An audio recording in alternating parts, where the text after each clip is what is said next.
गिरने के लिए भी हमारे पास जगह नहीं होती कि हम किससे प्रश्न करें। मुझे लगता है कि हर चीज़ के गिरने की एक सीमा होती है, लेकिन कभी कभी आदमी जब गिरता है तो उसकी कोई लिमिट नहीं होती। उधर पैसे गिरने की लिमिट हो सकती है, आपके आंखों पर पट्टी नहीं बांधी जा सकती। इस देश में,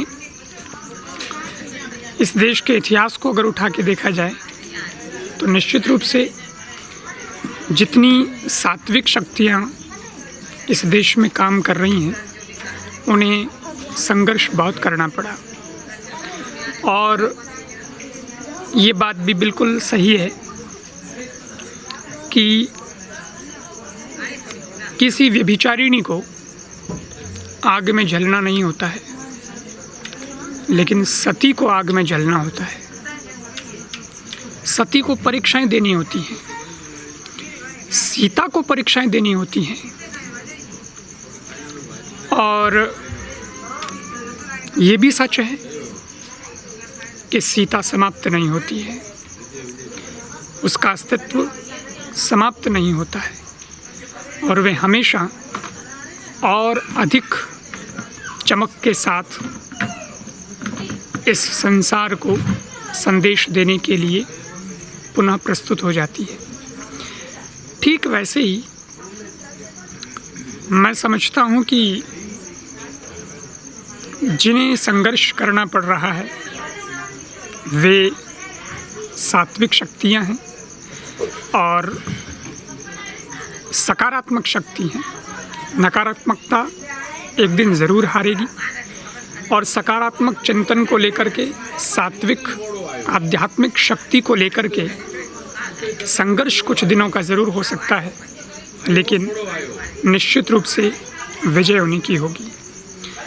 और संत आसाराम बापू जी की बात है तो वे अब एक विचार बन चुके हैं। बहुत से साधक जो उनसे दीक्षित हुए हैं, उनके मार्गदर्शन में अपनी साधना को जिन्होंने बढ़ाया है, उनके लिए वो एक शरीर नहीं है, वो एक विचार है।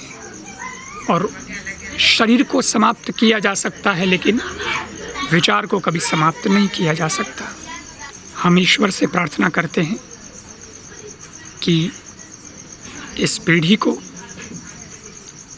आज के समय में जितने लोग हैं, उन सबको उनके साक्षात संबोधन से अथवा सानिध्य से प्रेरणा मिले और लाभ मिले, और उसके लिए उनका बाहर आना भी ज़रूरी है। मैं ईश्वर से प्रार्थना करता हूँ, और साथ ही साथ ईश्वर की कानून व्यवस्था तो है ही, लेकिन यहाँ की जो कानून व्यवस्था है मृत्यु लोक की, और विशेष भारत देश की, मैं उस व्यवस्था के जितने संचालक महोदय हैं, उन सब से भी मैं ये आग्रह करता हूँ कि हम तो कानून को ज़्यादा नहीं जानते, हमारा ये विषय नहीं है, लेकिन सारी प्रजा को आपके ऊपर ये तो उम्मीद है ही है और रहती ही है कि आप जो करेंगे वो संस्कृति, संत और हमारे देश के हित में हो, ऐसा फैसला आप करेंगे। और साथ ही साथ कानून जो कहता है कि अपराधी वो बचना नहीं चाहिए, लेकिन जो निरपराधी है, निर्दोषी है, वह फंसना नहीं चाहिए। तो इस दृष्टि से आप विद्वान लोग हैं, आप ज़्यादा जानते हैं। हम जैसे सामान्य लोग हैं, हम पर तो पट्टी भी बांधी जा सकती है, हमें तो कुछ भी बरगलाया जा सकता है, हम तो जानते नहीं हैं। लेकिन आपके आँखों पर पट्टी नहीं बांधी जा सकती, लेकिन नाटक जरूर किया जा सकता है। तो निवेदन है कि आप सुधी लोग हैं, समझदार लोग हैं, और जज होता है, कानून का जानकार होता है, वो इतनी ऊंची कुर्सी पर इसीलिए बैठता है शायद कि उसको किसी की अफवाह कानों में न सुनाई दे, उसका दिमाग भी कहीं भ्रमित न हो जाए। तो जो सच है उसके आधार पर फैसला होना चाहिए और समाज को, देश को, पूरी दुनिया को उनका मार्गदर्शन, उनका सानिध्य प्राप्त हो, ऐसा कुछ रास्ता निकालना चाहिए। यही मेरी मांग है। संतों का समाज के मध्य रहना ज़रूरी है, क्योंकि जहाँ से सिंचन मिल रहा है पौधे को, वो सींचना ही अगर उसको बंद कर दिया जाएगा तो फिर वो मुरझा जाएगा। तो मैं समझता हूँ कि उसके लिए तो उनका बाहर आना ये प्राथमिकता होनी चाहिए कि धर्म को बचाना, संस्कृति को बचाना भी सारे मुद्दों में से एक मुद्दा है और वो देश हित में है।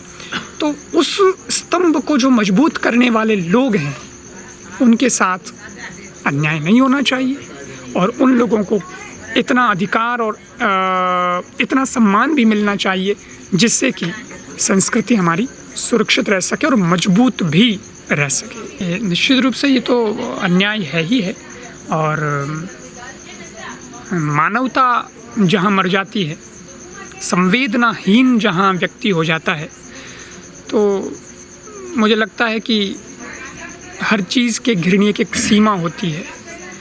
शहर बाज़ार में कभी कभी हम लोग सुनते हैं कि पैसा गिरा, लेकिन कितना गिरा ये भी एक नोट किया जाता है कि इतना गिरा। लेकिन कभी कभी आदमी जब गिरता है तो उसकी कोई लिमिट नहीं होती है, उधर पैसे गिरने की लिमिट हो सकती है। तो मानवता जहाँ समाप्त हो जाती है वहाँ फिर प्रश्न के लिए कुछ रहता ही नहीं। प्रश्न करने के लिए भी हमारे पास जगह नहीं होती कि हम किससे प्रश्न करें, क्योंकि उत्तर की कोई उम्मीद नहीं होती। लेकिन जहाँ तक